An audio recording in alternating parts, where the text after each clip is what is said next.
Hey there, friends. Just a quick content warning before we get started.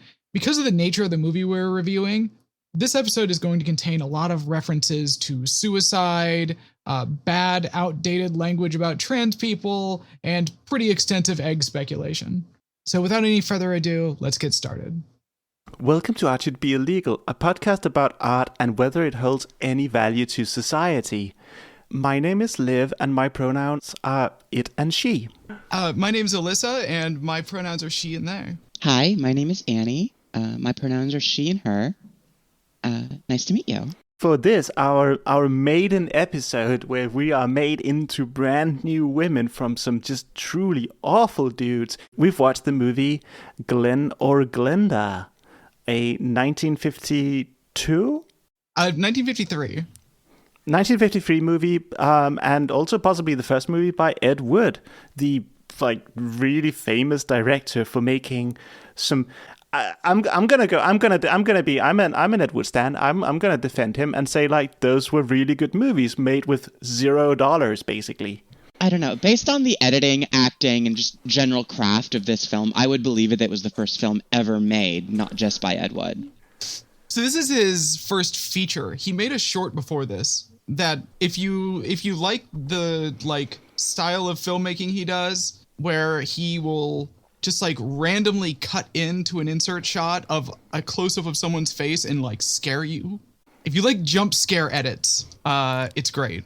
Did he invent the jump scare? Are we seeing the very first example of a jump scare?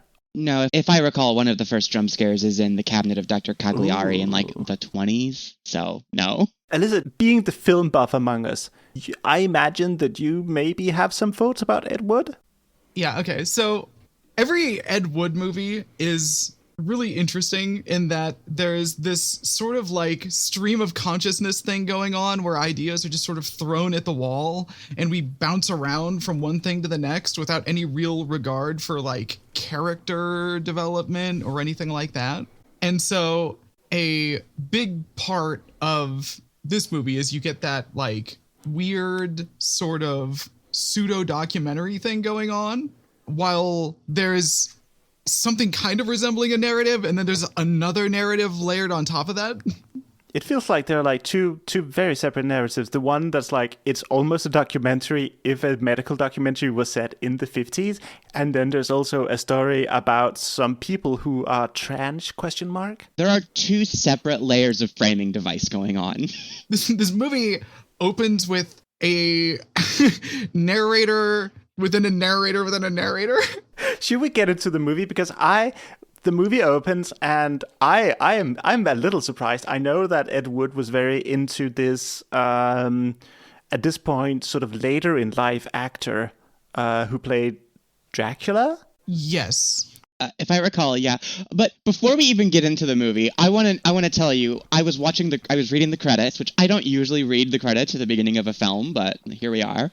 And I saw. They're up front. Yeah, but I saw that there was a doctor somebody in the credits, and I'm like, oh, what's that about? And then I read that their credit was medical advisor, and I was immediately piqued. I was like, oh god, this is gonna be good. Yeah, I also saw it, and then after having seen the movie, I'm gonna go with I could probably do a better job now with I guess that we stand on the shoulders of giants, but the medical advice giving in this movie. And with that said, I do want to point out massive content warnings for very problematic words. Everything about this movie is problematic. Oh yes. Going back to the credits, I also noticed something that's maybe it's more a product of its time that the person who did the makeup for this is a man. Is that not usual for films? I don't know. So one of those things where it's unusual now, I would say, but possibly this is one of the things where it's sort of flipped in society that... It's also very possible this is a pretty queer movie. So it's entirely possible that, we just had a drag queen do it or something. In fact, I think this movie's a good intro to a theme with Ed Wood movies where they are kind of queer. There is kind of this campy element to it.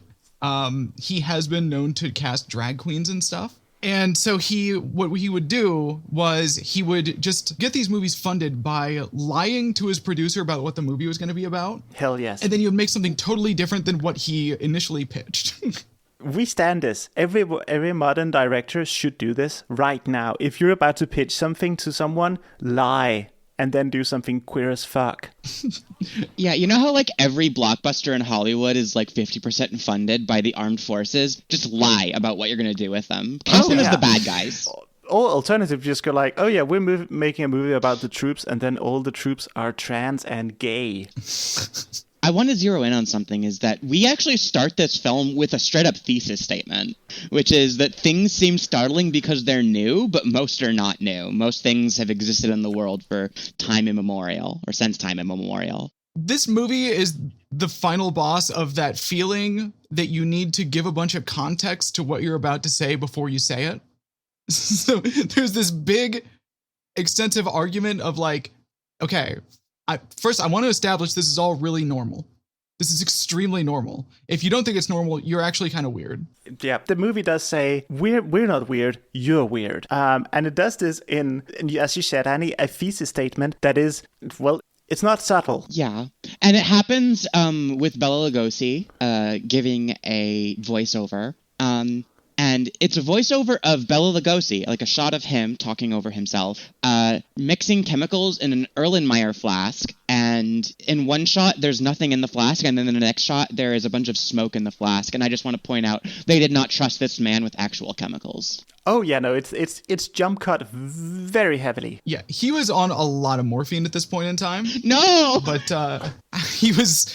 unfortunately, like, part of the reason that Ed Wood was able to get him so reliably is that at this point, Bela Lugosi had been addicted to morphine for about half a decade. And so nobody wanted to work with him. But Ed Wood was, like, personally friends with him and would cast him in things to try to get his career going again. Unfortunately... Oh, that's such a bummer. Ed Wood's movies were not generally very well received. Oh, no.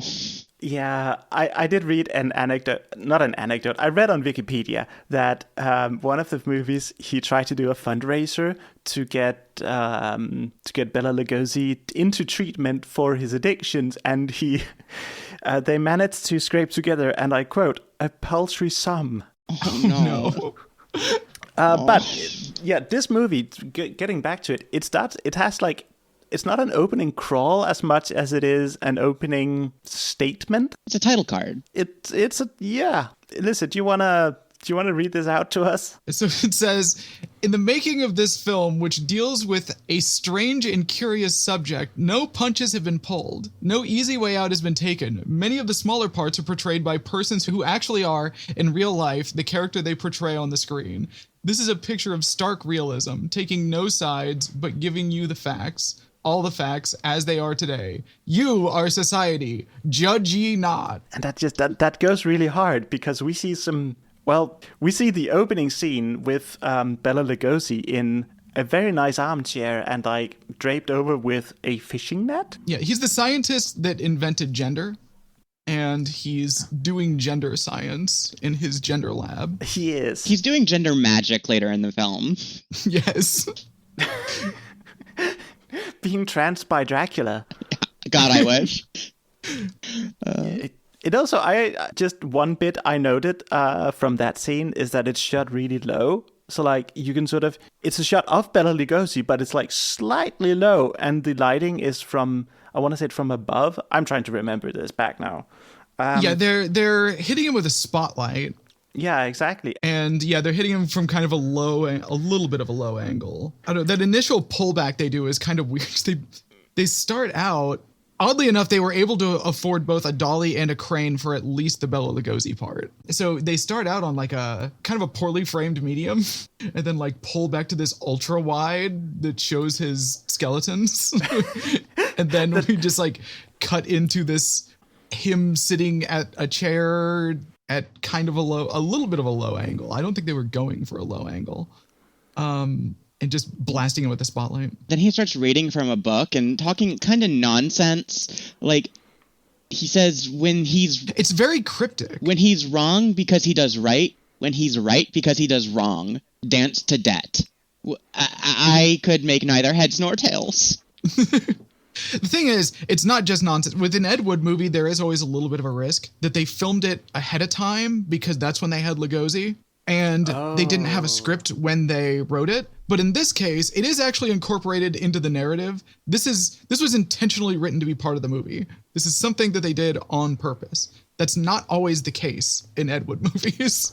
Sometimes these are actually non sequiturs. Well, regardless, this is our first framing device in the film, is Bela Lugosi talking directly to the audience. And then this melts into our next framing device. Before we get to second framing device, there's this other thing where he tells us science isn't new. And from this, I only draw, we have always been here. Trans people have always fucking been here. I did also get that. And that's like, that ties back to the thesis statement of the film. And I quite like it. Yeah, it's great. This is staying. This is not getting replaced with... It's a very progressive movie. Exactly. There are things about this film that even to this day are wonderful, and most of it's not. Right? A lot of it is really problematic, but then the pieces that are maybe not explicitly trans, but at least read through a transgender lens seem so progressive to us now, considering that we live in the year of our Lord, 2025.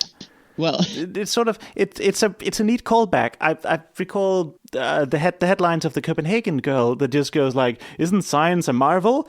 This GI was turned into a dame." Wow, good for her. This regular fella's a sexy lady now. Can you believe Yeah. this? Is she Look at her. fuckable? Oh yeah. Oh, absolutely. That's sort of the thing. Science has been able to science can create 10 out of 10 smoke shows now. Yo, Which is just even I just love women it. can be submissive and breedable.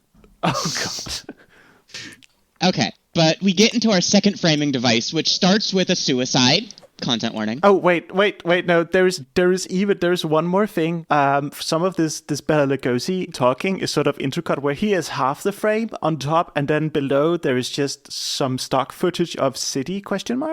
Yeah, so that's another thing that's unusual about this movie within like the Ed Wood canon, which is that Ed Wood was making movies on no budget, right? This was shot in 4 days, which is wild when you think about it, because typically when you're filming, it takes about an hour of filming to get a minute of edited footage, and you can go above or below that number by a little bit. There's like, I calculated it out. I don't have the number here though. It was something like a minute and 40 seconds for every hour that they were probably shooting for this. Jesus. Which is a breakneck pace of filming. So a lot of times with his movies, you'll get a lot of this stock footage inserted as a way to just avoid having to shoot another scene. Because then you can just put some VO in and call it a day. You've successfully avoided shooting 30 seconds of footage. You've saved yourself some time. Yeah, it's amazing. But this movie, he's actually using stock footage. And multiple times, it's like stock footage is on screen at the same time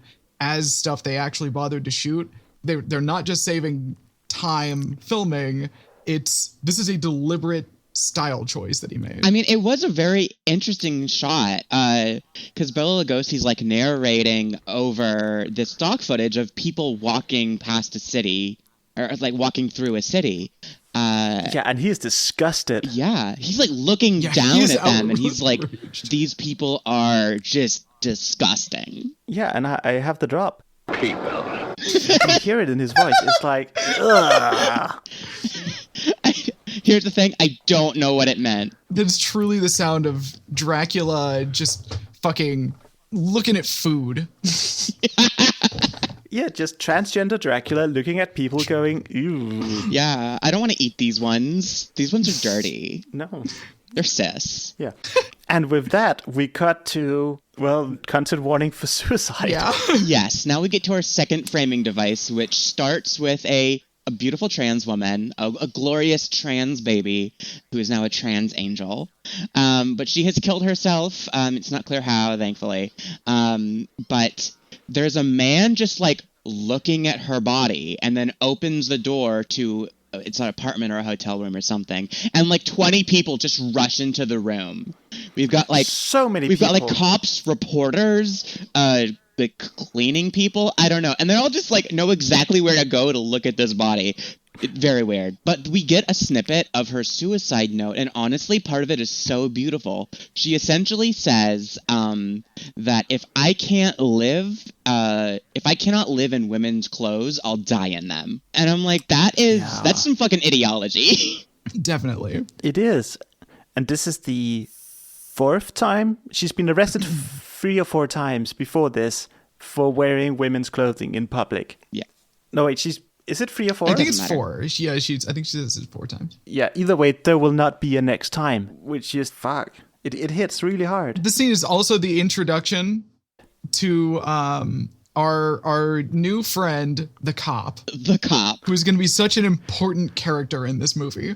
Oh, I also, he is the principal investigator of this movie. I do have one note from like that first shot. There are two notes here from this scene. First shot is, I put in my notes, those early days of transitioning.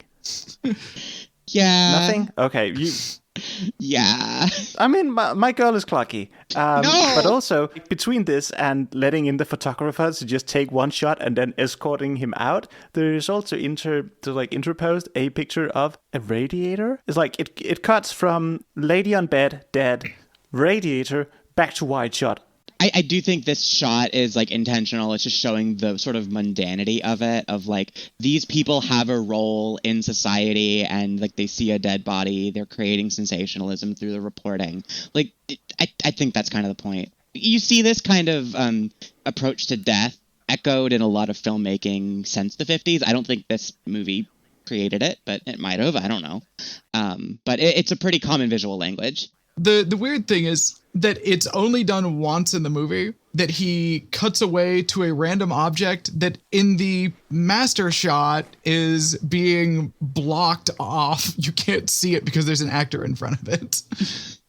Okay, maybe that is a little less intentional. So it is just like, and also here's the radiator to chime in on this. Thanks, radiator. Now back to the action. Yeah, so we go from this scene directly to, there's no establishing shot, directly to the cop talking to a psychiatrist? I don't know, some kind of medical doctor, probably. Yeah, and because there is no establishing shot and the framing doesn't really change substantially, it looks like he just walks out of one room and into the next. Like, this is just going on in the back room of the fucking psychiatrist's office. Listen, if a beautiful trans woman comes into my office and says, like, hey, I need to go into your back room for a bit, don't ask why. I'll let her. Wow.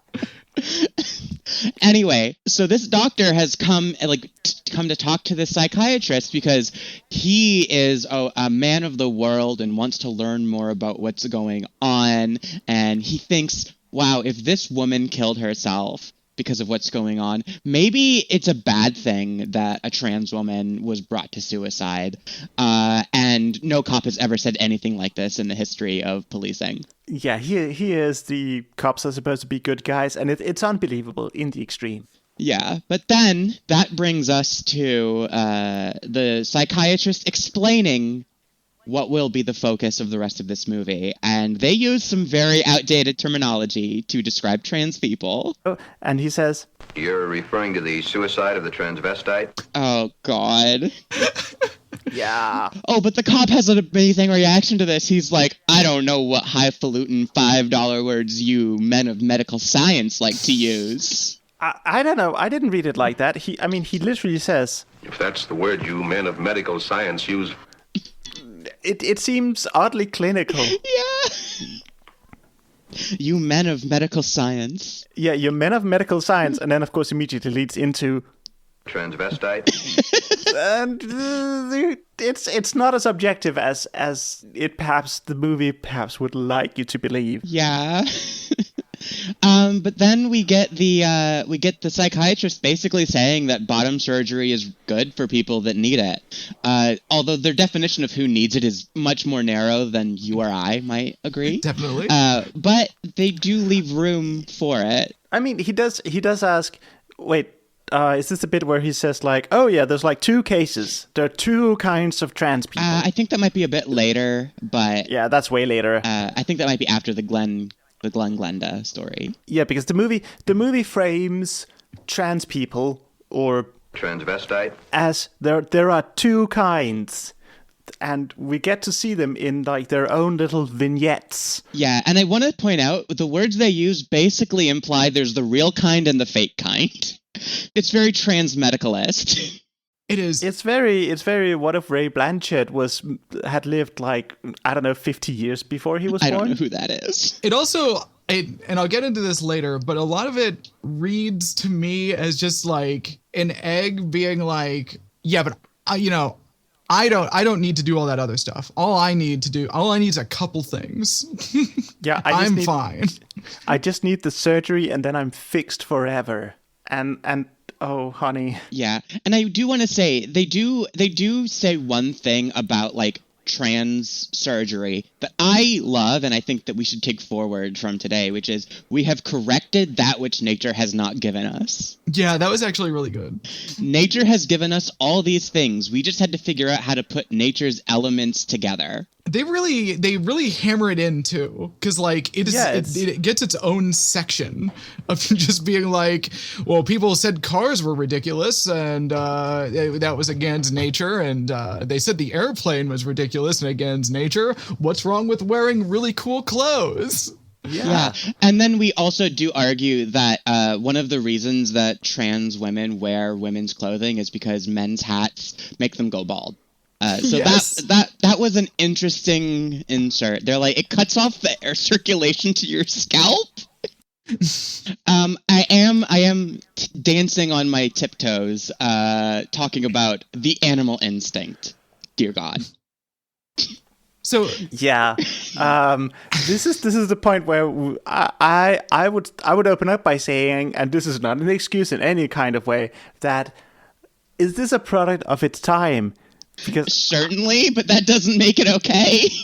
I was not leading into that. I wanted to ask: would this have been seen as acceptable, or also still a little bit weird, even in the 1950s? Well, you had a bunch of people, some black, some white, wearing what I can only describe as racist tribal garb from Africa to dance around a fire. And I use the term dancing very loosely. They were shuffling back and forth. It was very like Snoopy Peanuts. Yeah, this must have been filmed on a very, very quiet soundstage. When I heard, just for comparison, "Let's Go Native," I yelled, "Let's not." I wrote in my notes, "Oh no, Ed Wood, pull up, pull back." Don't do it. Don't do this to everyone. Now, one piece of credit, and it's a very low bar I will give this, is I don't think I saw any blackface. I think they just had a couple of white actors just on stage too. Yeah, I don't think I saw any. So there is that. But yeah, at this time, people were not being very culturally sensitive, and I think Ed Wood was always well-meaning, but like just man of his time, did not always think about the implications of some of the things he would put into a script. So what is, just to bring us back, what is the point of this scene? What does that accomplish other than to say nature?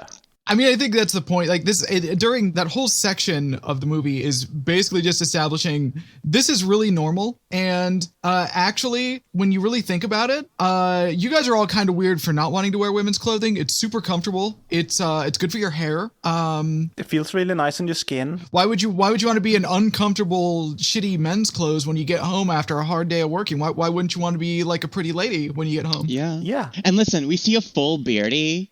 I assume a cis guy based on the context of how it's presented, but like a very mask-presenting person in a dress and earrings, and my brother is hot. Like that guy was hot. Yeah. That was my thought. I saw that guy's like, I'm not like super into dudes or anything. However, hey, bearded guy in a dress, what's up? Yeah, I put in my notes. Oh, that is a 2020s non-binary fit that goes so hard. Oh yeah, right. That guy's just way ahead of his time. Yeah, but that is the last bit before we get into the major vignette that takes up the majority of the runtime of this film, which is Glen or Glenda. Wait, actually, before we go into that, this is also the part that has some establishing dialogue of like what is natural, what is not, and it's spoken over some footage of cars on a highway. Cars are natural in their natural habitat. They always just want one more lane. Yeah, they are. It's the stock footage again. I know. This is that kind of thing with Ed Wood where like it's very stream of consciousness. It's very tangential in how it approaches things. And so you get these like weird contradictions because you're seeing the thoughts as they're coming out of his head unedited.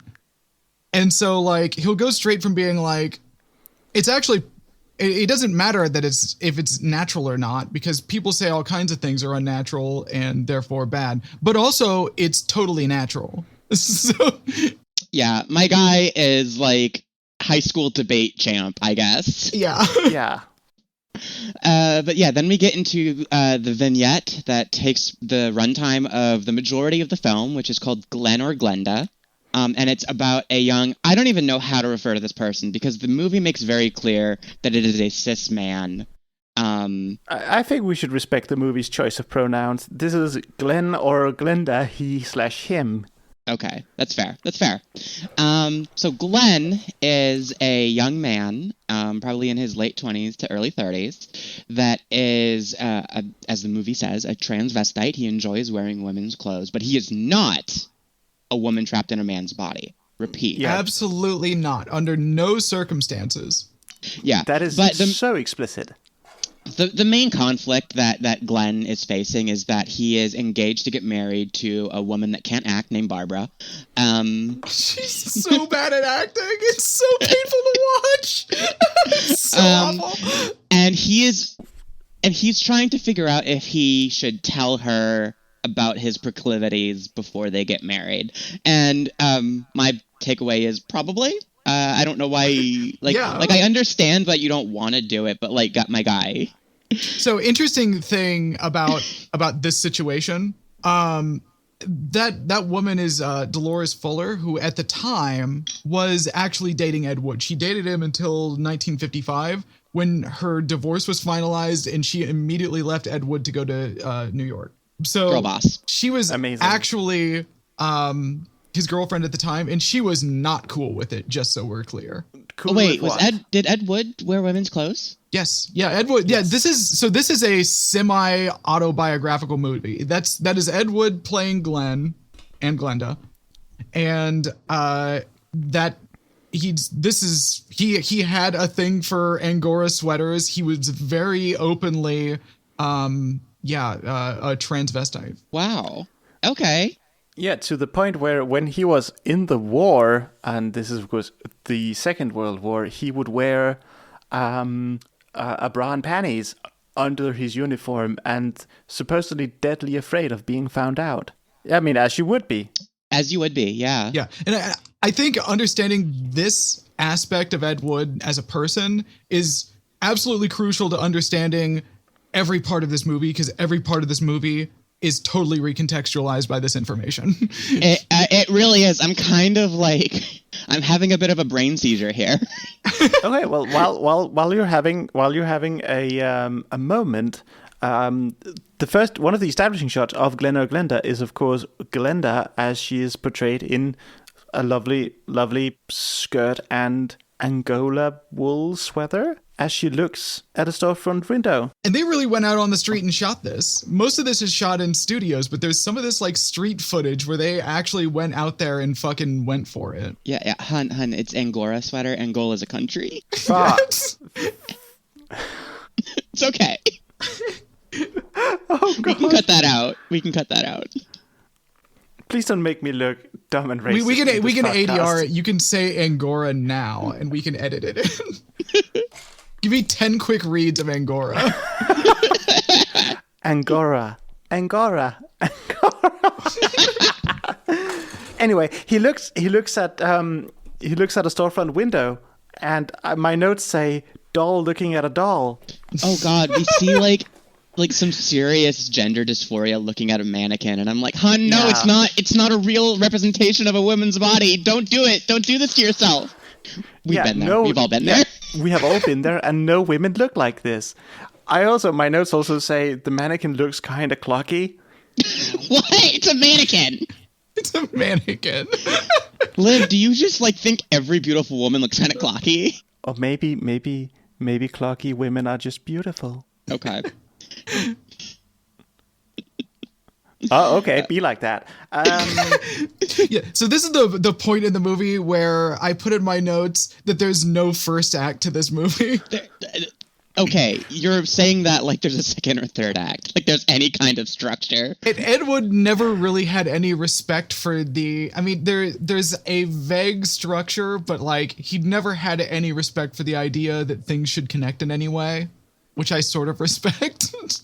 I do have to respect that. With a runtime of an hour and change, I can only respect this so much. Yeah, and I felt every second of that. There is no wasted space in this movie except for a very quick shot of a radiator. I'm sorry, there's no wasted space. I will have comments about this later. Yeah, but as far as his story structure, he has a completely insane but kind of weirdly functional idea of it. It's not. It's just, it doesn't work the way that it should work. He had no idea what he was doing, so he was reconstructing the idea of narrative structure from first principles, and he would, he'd take the idea that the first act is for establishing the setting and characters and apply it as literally as possible by just making a documentary, and that's the first act. And don't we know it? Yeah, I think we did skip over something, which is the story of Glen or Glenda is a story that the psychiatrist is telling the cop.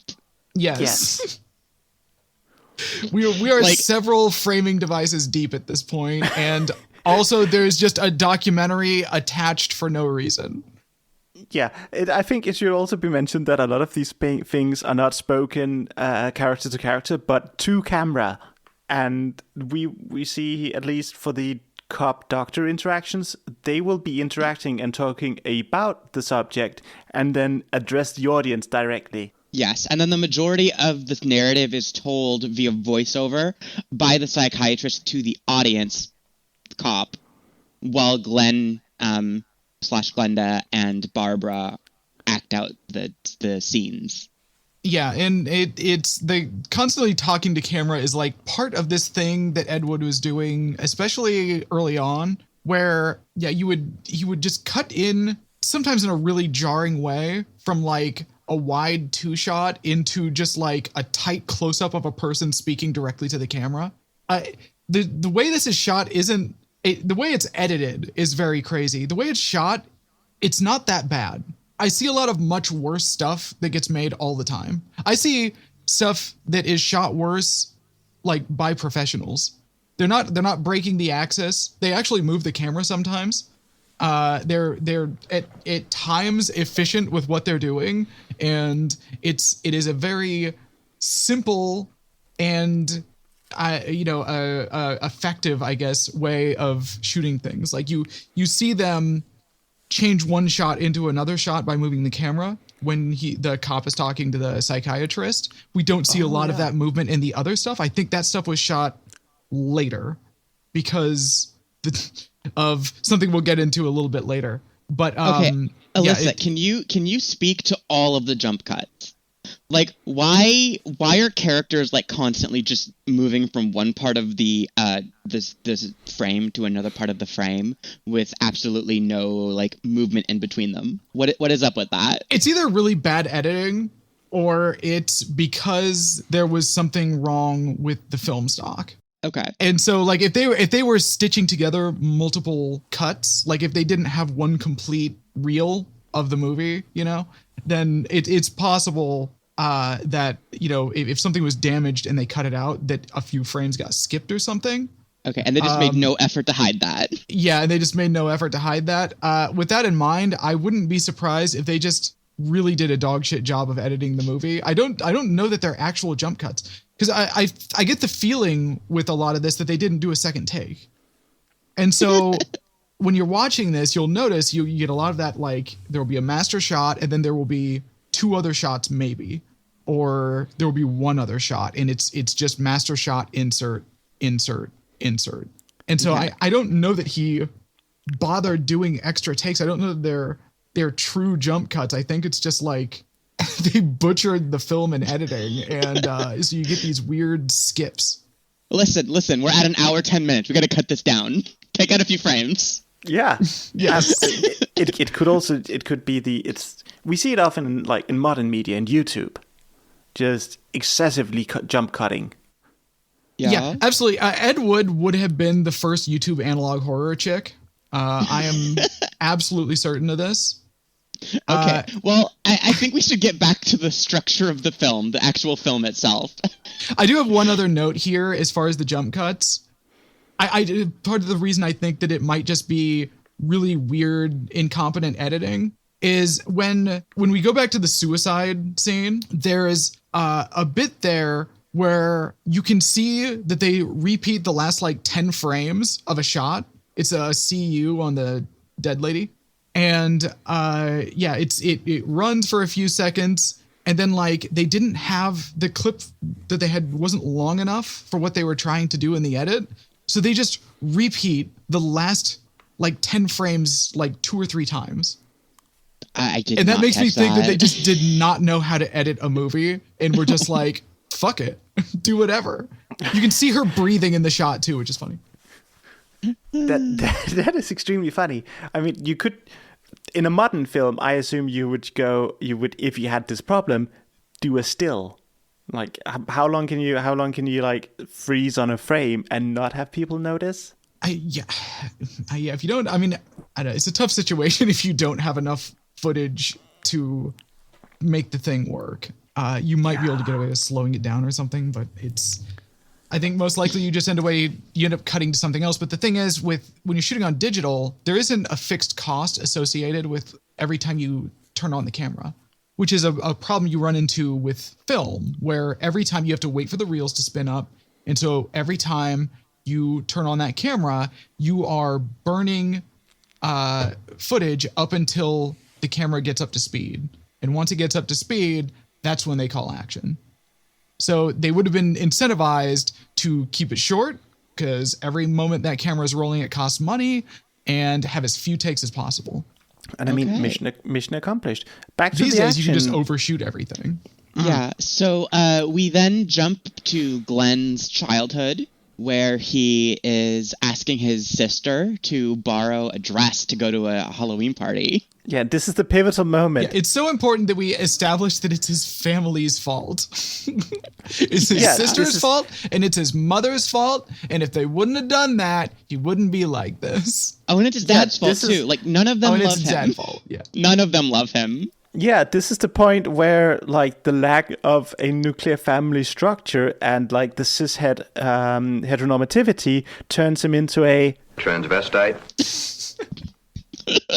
And this is the start of this is I guess this is the not the start, because we already had it with the why don't you all want to wear women's clothes part, but this is where we really start getting into the eggy shit.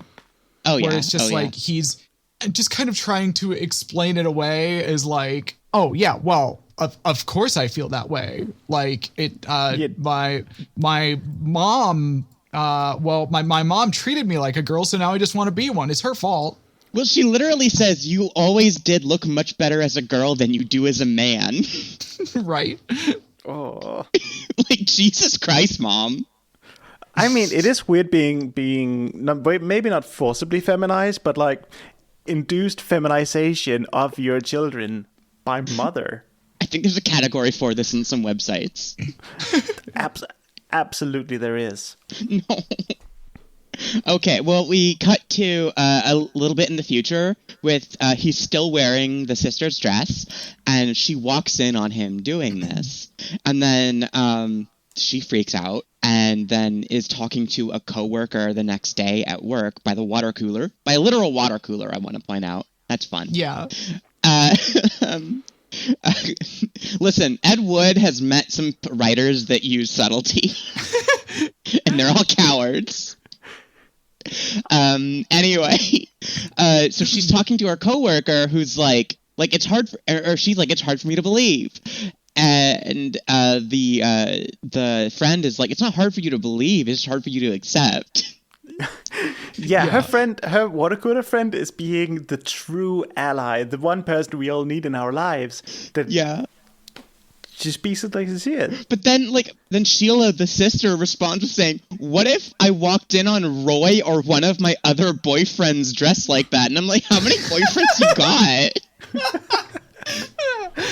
Listen, I'm not gonna shame non-monogamy. That I could never do. Yeah, I mean, I'm just how dare you be like, yeah, polyamory is cool, but wearing women's clothing, I'm not here for it. Yeah, I'm drawing the line at women's clothing. And then they just straight up say that heterosexuality is normal, which is, expected, I guess, for the 50s. Yeah, I mean, it's it very is 50s. It's very 50s, but also it's, I mean, going through it now and like viewed through our modern lens, it hits me every time. Every time I see one of these where you go, ooh, that's maybe not how it would be said today. It hits me like, I don't like it. Yeah, same. Then we cut back to Bela Lugosi. Yeah, he gives another baffling monologue. I will say, the big green dragon is just dysphoria. That's just dysphoria. He's just talking about dysphoria. I have some questions here because... But Bela Lugosi talks about there being a big green dragon on your doorstep that's like trying to get let in. And yeah, it's being a woman. Yeah, I mean, the poem exactly is...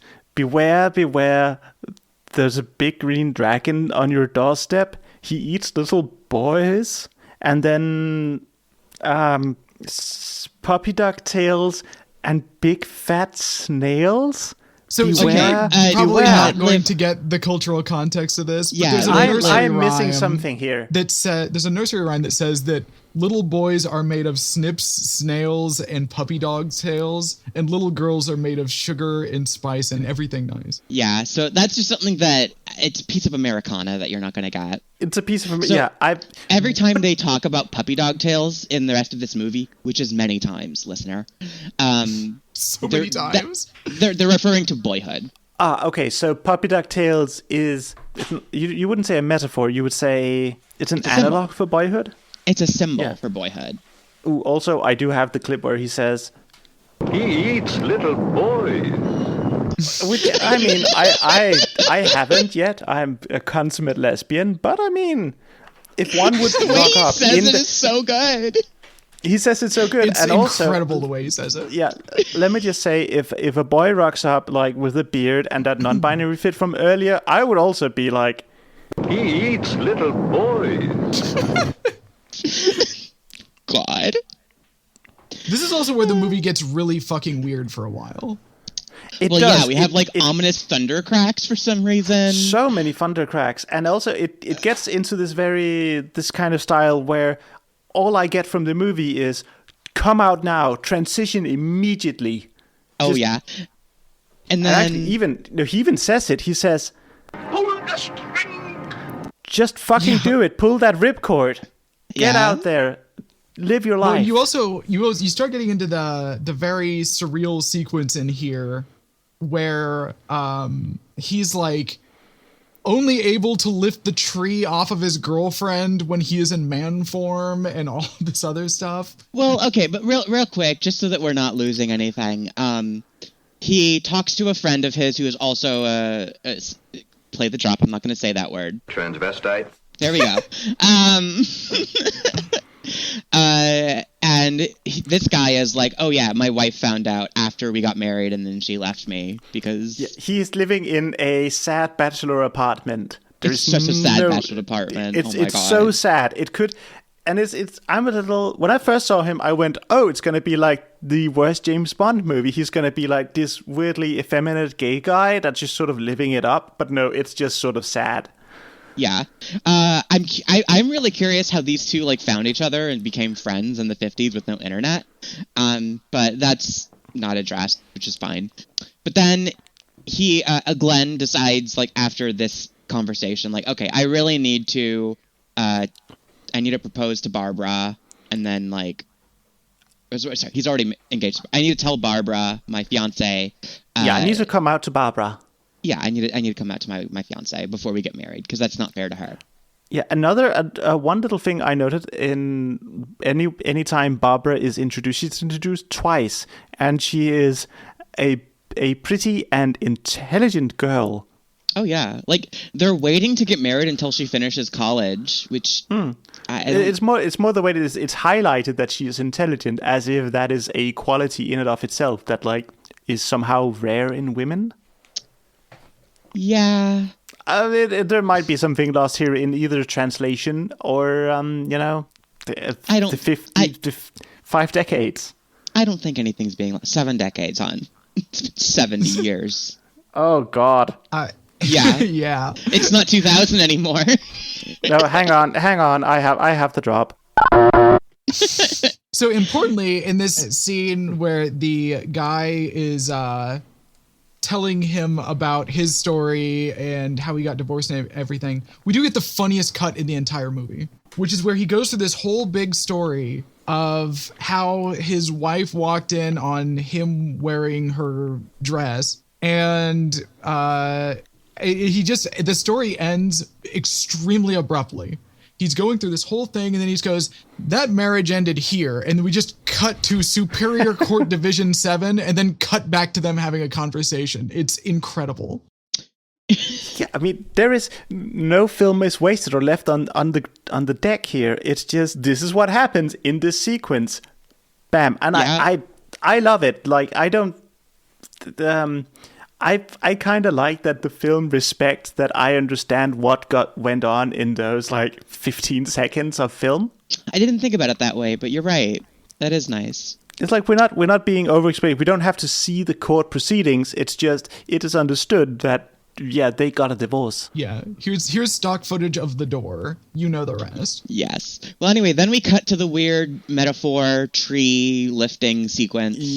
Yeah, a woman is stuck under a tree branch in front of a fireplace. Yeah, and this is like the weird like Caligari-esque version of his house, I guess.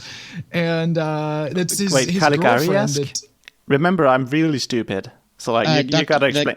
The Cabinet of Dr. Caligari, it's an ancient, not an ancient, it's a 1920s German expressionist film. It's like, it created the genre. Don't worry. Surreal imagery. Don't worry. Everyone who remembers that movie being made are all dead and will not be offended.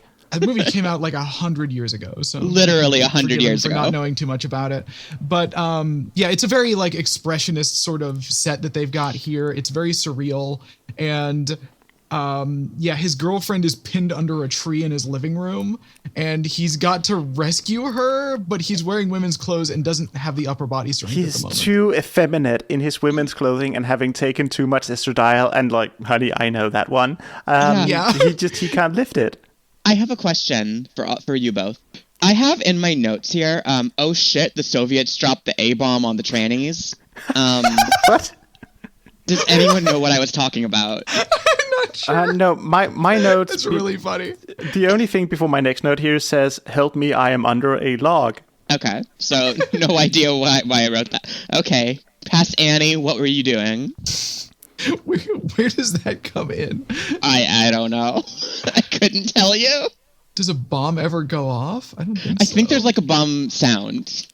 I think that's what it was. Yeah. It sounds like Bela Lugosi is reading his lines while a volcano is erupting in the next room. It does. Yeah. It is very noisy. I can see where you'd get gender nuke from that. Like, it makes perfect sense. Gender nuke! The gay bomb, but it's tuned a little oddly, so it just made you transgender. All of this whole sequence is what's going on inside of his head while the nuke is going off. So allegedly, I couldn't find a source for this. So I'm not 100% like on board with it. However, allegedly, according to the internet, David Lynch was a big fan of this movie. And there are references to it in a couple of his movies, but in particular Eraserhead. And it makes sense when you see this sequence where it gets very surreal, very expressionist, esque. I buy that. There's some Lynchian stuff to it. I'm gonna out myself here that I haven't watched that many, if any, David Lynch things that I can like remember off the top of my dome. Oh, we have such sites to show you. Yeah, I have not seen... I know what... I have not seen all of his films. I haven't seen like Blue Velvet, Mulholland Drive. I think the only one I haven't seen is The Straight Story. Inland Empire? Yeah, I Inland haven't Empire seen... is very weird. Like, I've mostly seen Twin Peaks, Eraserhead, and Fire Walk with Me, and I love those. So yeah, I this is neither here nor there. This is not Glen or Glenda. Okay, so then we cut like abruptly to the wedding between Barbara and Glen, and there's no dialogue, and I just have in my notes, "Oh shit, Glen, that's the devil." I think this is still going on inside of his head. We're still in that like he's panicking phase of things. Yeah. I think it's nice though that like you go to your wedding, you have like your family there, like one side has the family there, you're there alone because your family doesn't support your decisions, but the devil is here and like he's like cool with it. Yeah, he's the ring bearer. He gives the rings to the officiant. Yeah, he is having a great time. He's yucking it up.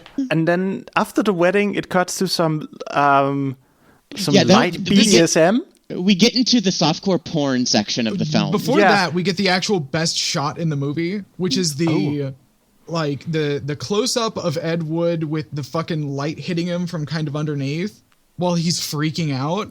And it's, again, this is one of those things where it's like, I do kind of believe that this would have been an influence on David Lynch, because that's like perfect. It's an incredible shot. And then we get into like the BDSM sequence.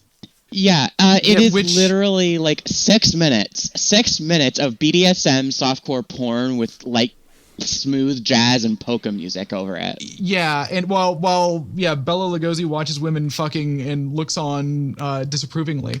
So here's the deal with this. This is not, Ed Wood did not put this in the movie. This was the producer going, well, we got a movie about broads here. We got to get some broads in this thing. And then cutting in like footage of softcore pornography that he shot himself.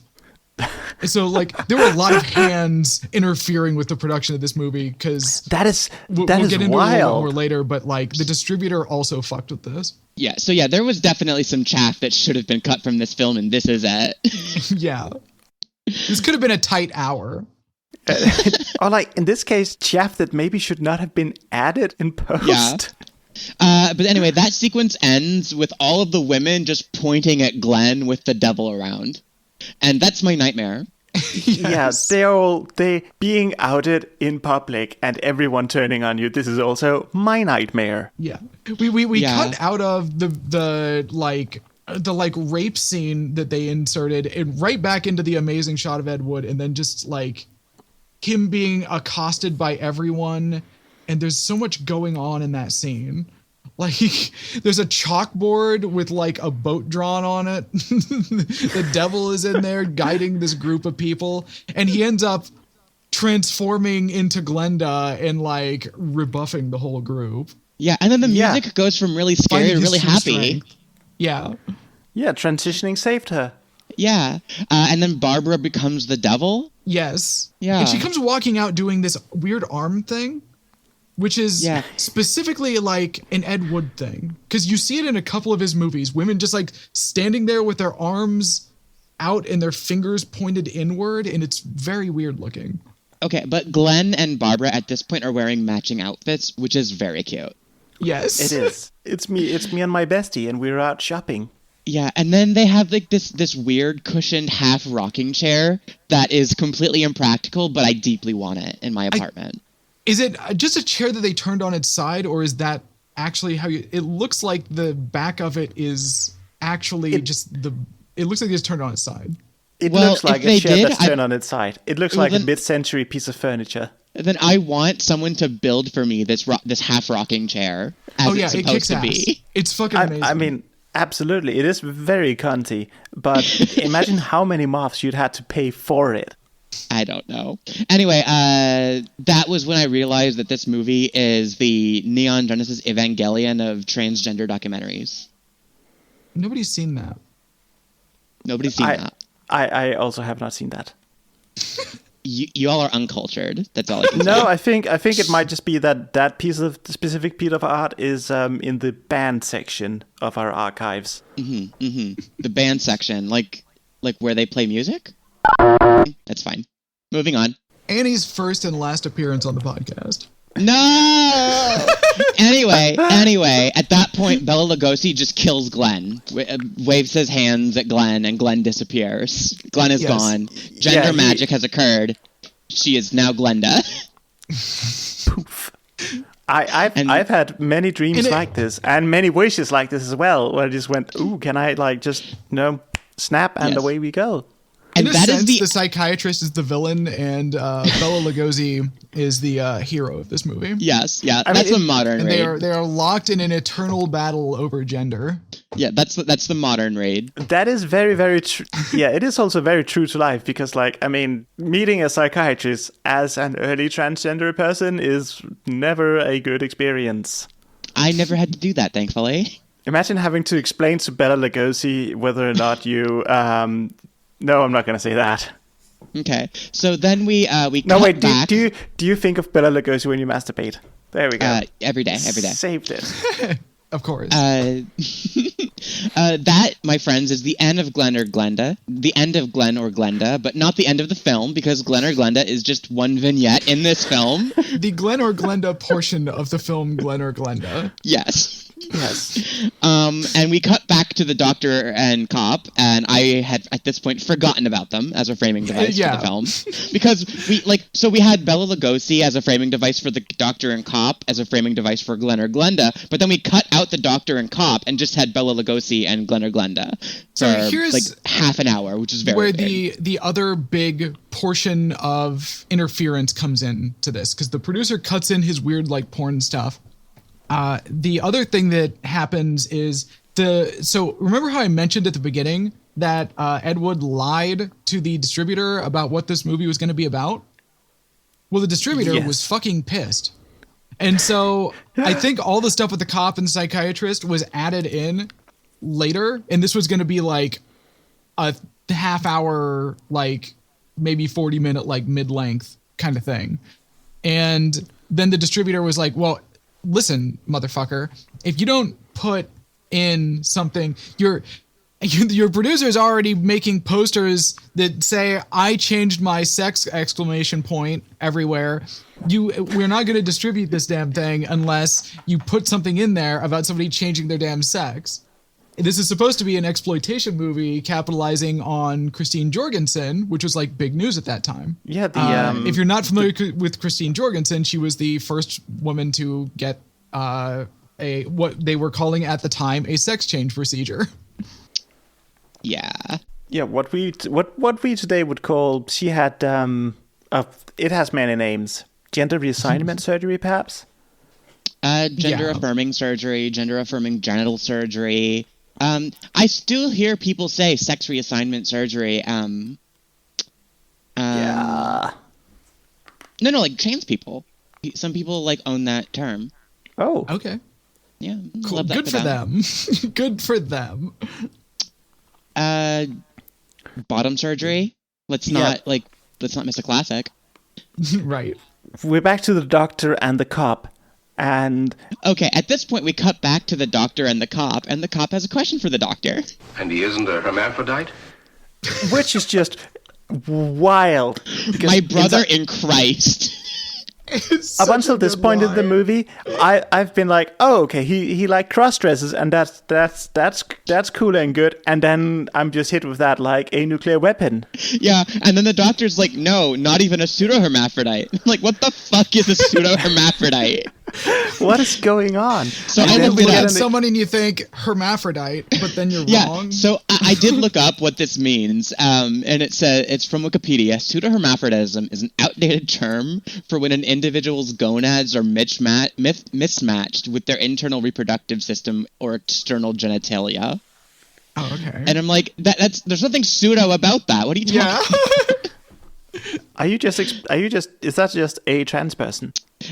Yeah, this is now all under the umbrella of intersex or DSD. Fantastic. And in this scene, we're transitioning from talking about the Glen or Glenda case into talking about Anne. No, wait. Before we move on to Anne, I need to say something that the cop just interjects here. Okay. Talking about Glenda, he says, this character, Glenda, was a love object to give him the love he lacked from his parents in his youth. And I'm like, what are you basing that on? Yeah, it's just total conjecture. There's nothing, just, wow. Well, now that you've told me that, I'm an expert on this subject. Yeah, like, what? Okay. If I'm the doctor in that scenario, I'm like, sure. There's this way that Ed Wood writes where he's never concerned about connecting two ideas directly. Like, characters will be having a conversation and they will make full leaps. It's that very like tangential thinking, that a character will just like have a thought. A character is responding to something that somebody else says before they say it, and so there's no connection between the dialogue, between the lines of the dialogue. Like they're just, it's really weird. It's very weird. You get characters saying bizarre things where they're not actually responding to anything. You can feel them just taking a leap because when it was being written, no thought was actually being given to making sure that there was a logical process to how people were doing it. It was just, well, we need to be getting here, so let's just go. Anyway, so back to Anne. As we're going into Anne, who this fucking movie keeps dead naming and misgendering so aggressively. I'm just gonna say this psychiatrist is super fucking turned on by the idea of this chick transitioning. Oh god. But Anne is 100% a trans woman. Absolutely. Yes. Yeah, there is no other way to it. It's very clear. Yeah. Is this the point where the cop says, "Can these men be cured?" Or is this earlier? Is that after? I think it's after this. I think it's when they're done. I think it's the end when they're done with the Anne story. Because this right here is where this psychiatrist guy starts talking about Anne transitioning. And he's getting like super into it and like describing the shape of her body and such. Yeah. And he also says, it was my duty to explain to her the duty of a woman. Yeah. It's like, we can make you look like a woman, but we're also going to have to explain how you have to act to be a woman. Like most psychiatrists, he only thinks the transition is valid because she would be hot enough. Yeah. And also, as he's saying that, it is over a scene of Anne smoking a cigar, which, excuse me? What is that a symbol for? Yeah, who truly can say? So, yeah, this doctor fucked Anne. That is the implication. Definitely. Yeah, he also goes in... Go ahead. Listen, he's like, I made that pussy, I get first dibs. Nothing? No one?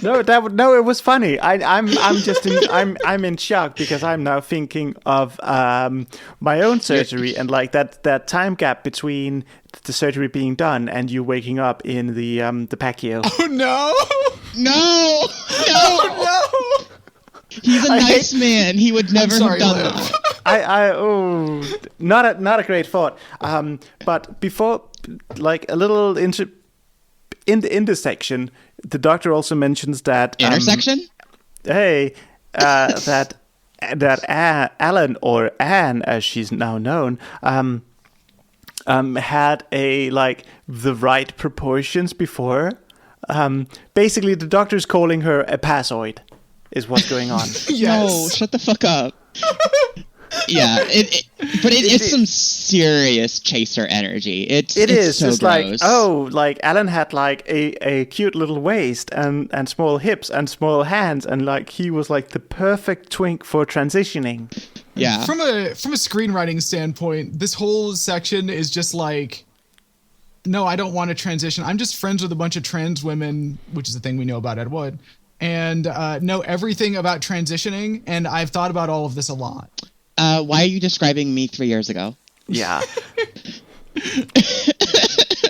And all this like sex change talk is like it's dysphoria city. You can just like tell this is someone experiencing dysphoria, like from the like Ed Wood is experiencing dysphoria as he's writing this.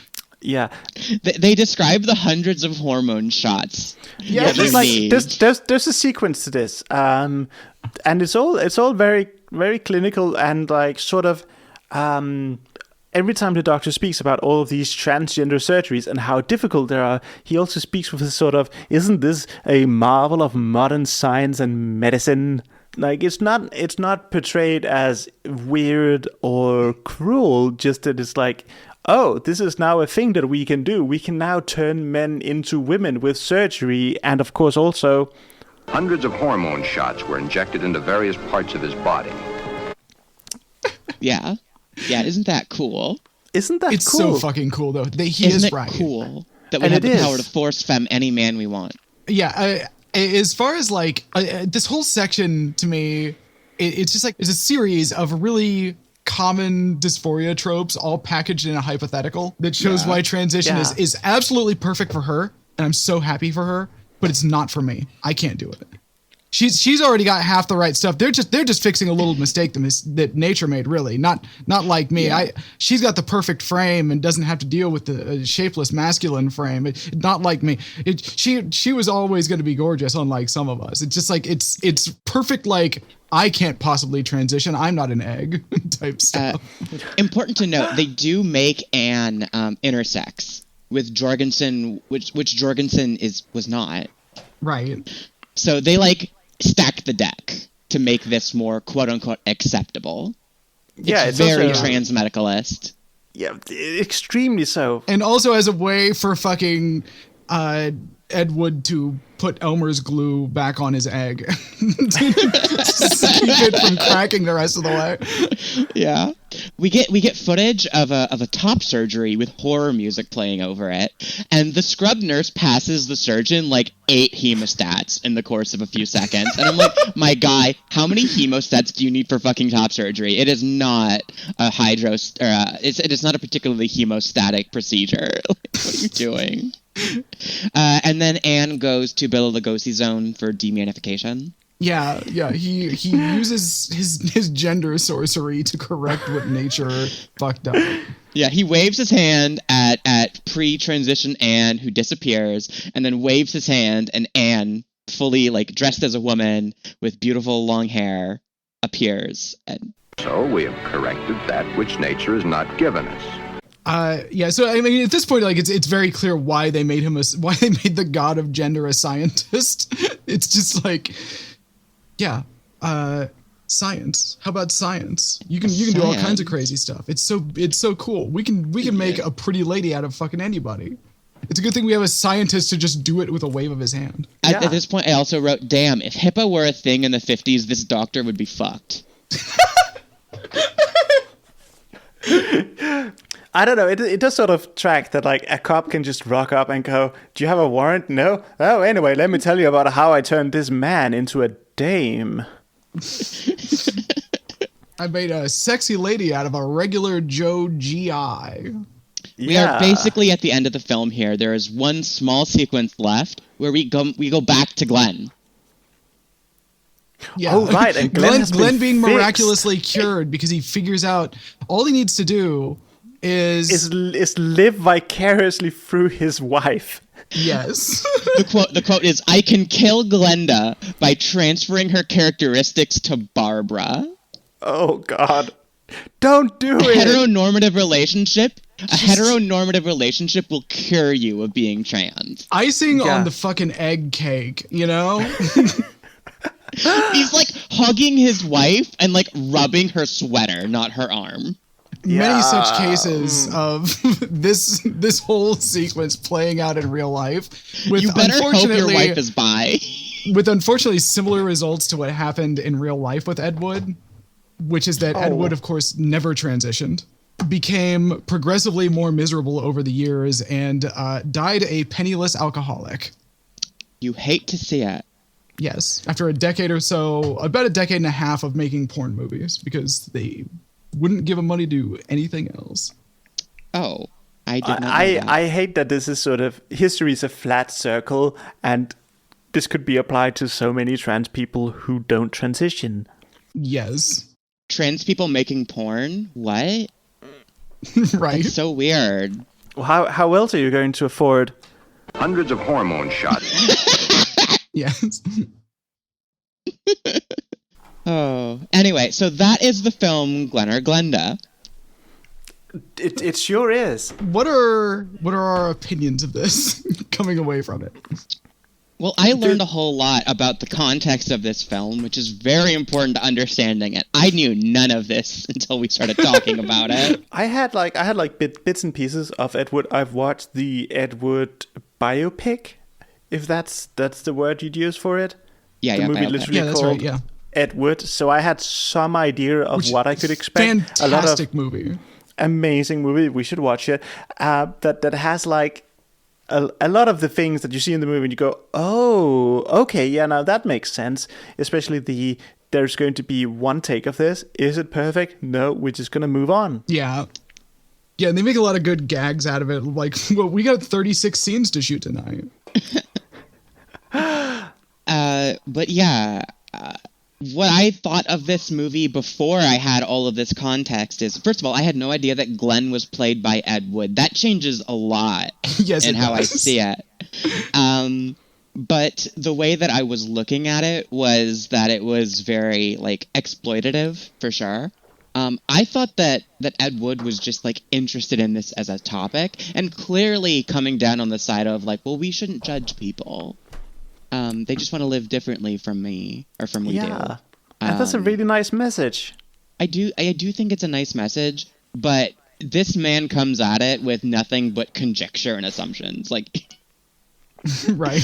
like this is just some made up ass shit. Yeah, I think with the extra context, like it's really kind of clear that there's a lot of like, well, okay, this is perfectly normal. However, I have to like come up with this convoluted explanation for how it works because I'm not going to accept a certain thing about myself. Yeah, it's so sad. Yeah, although something that we did skip over is they say at one point in the film that like hundreds of quote unquote sex reassignment surgeries or sex change surgeries have been done.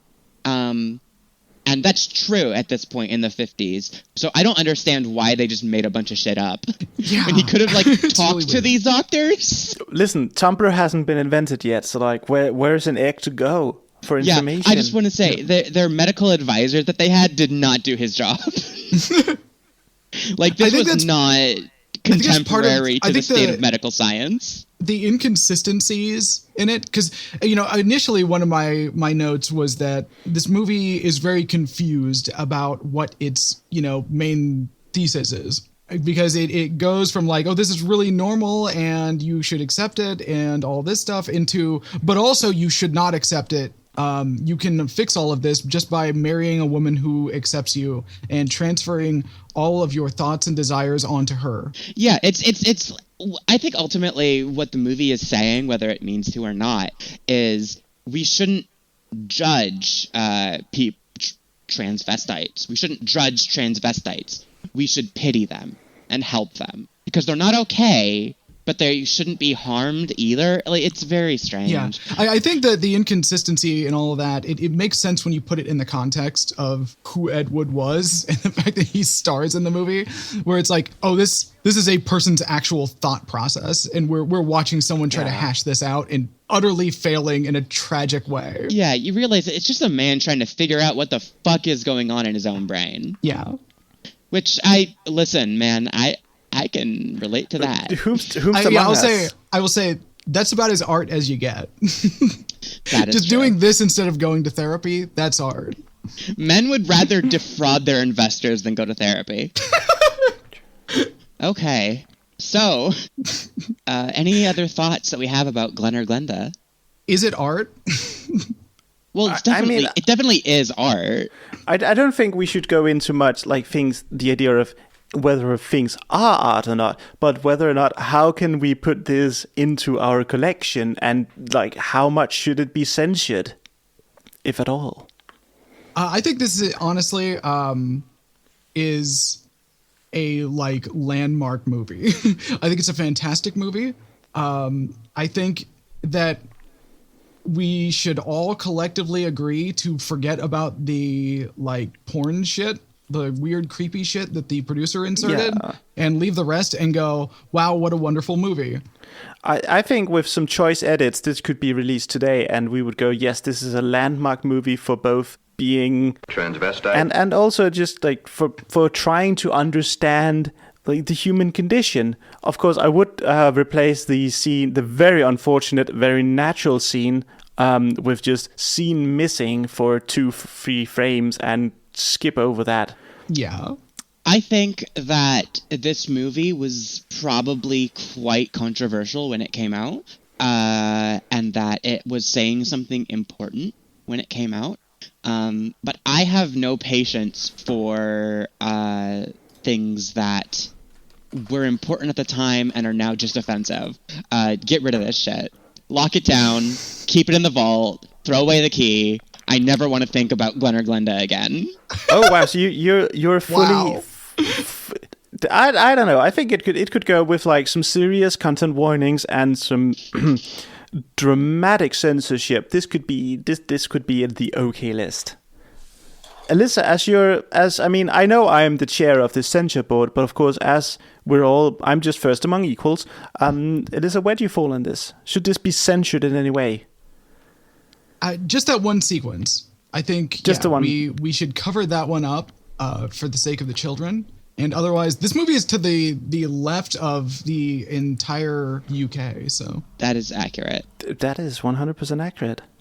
I think that this movie just doesn't have a whole lot of value in it. If you want to watch it, go for it. You can find it for free on YouTube.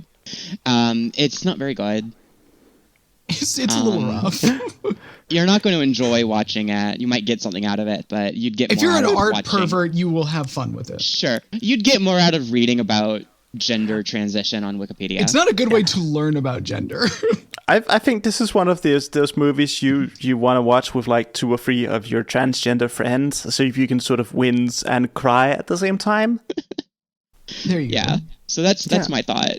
Yeah, what a bomb! And it's the bombshell. The board has voted and discussed this movie, and we have come to the conclusion that Glen or Glenda should be heavily censored, but ultimately be available to the public. Thank you so much for listening to Art Should Be Illegal. This has been our premiere episode, and we're really happy that you made it all the way to the end of all of our various bullshit. I'm sorry. I'm not.